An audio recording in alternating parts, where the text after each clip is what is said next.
जहां तक सवाल है सरकार का, तो जब हमने 13 को दिल्ली कूच का कार्यक्रम रखा था, तो इससे 10 दिन पहले से हरियाणा पूरी तरह खनौरी और ये शंभू बॉर्डर को सील करना शुरू कर दिया था।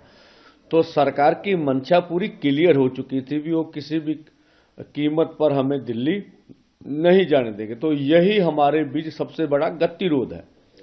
अगर किसानों से बातचीत करके आपको समाधान नहीं ढूंढना है, तो कम से कम ये धर्मनिरपेक्ष देश है, सभी का देश है, संविधान के अनुसार सभी को बात करने का हक है। हमें फिर दिल्ली भी तो जाने दिया जाए ना, क्यों नहीं जाने दिया?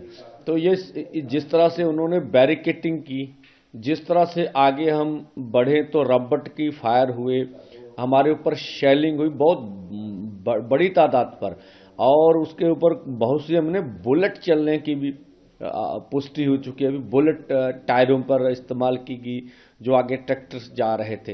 तो सरकार की मंशा तो क्लियर है ना कि किसी भी कीमत पे आपको दिल्ली नहीं जानेंगे। तो ये हम तो चाहते हैं भी आप देश के किसी भी संविधान के अनुसार आप अगर हमें बता दें कि ये जो सब कुछ कर रहे हैं। अभी डीजीपी हरियाणा का बयान आ गया कि हम किसानों के ऊपर टीयर गैस इस्तेमाल नहीं कर रहे हैं। अब देखिए ये किस तरह की बात है। तो हम बोल रहे हैं भाई, अगर आपने कहा है कि आपको मालूम नहीं कौन कर रहा, तो जो कर रहा आप उसको सजा दीजिए ना। अब कौन कर रहा है?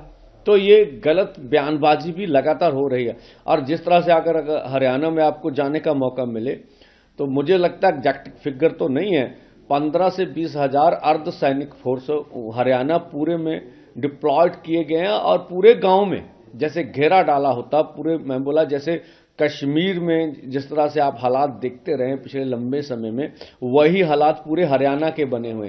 तो हम तो दिल्ली को जाएंगे 21 को। हमारा जाना अनक का सवाल नहीं है, हमारा आगे बढ़ना मतलब दिल्ली जाना अनक का सवाल नहीं, जब बैरिकेड तोड़ना अनक का सवाल नहीं। अब सरकार वार्ता से हमारी बात नहीं मानना चाहती, और दूसरी तरह जो प्रस्ताव देती है वो भी जो हमारी असल मांगे हैं उनसे पीछे हटने के लिए देती है। तीसरा, हमें बैरिकेड हटाकर दिल्ली नहीं जाने देती है।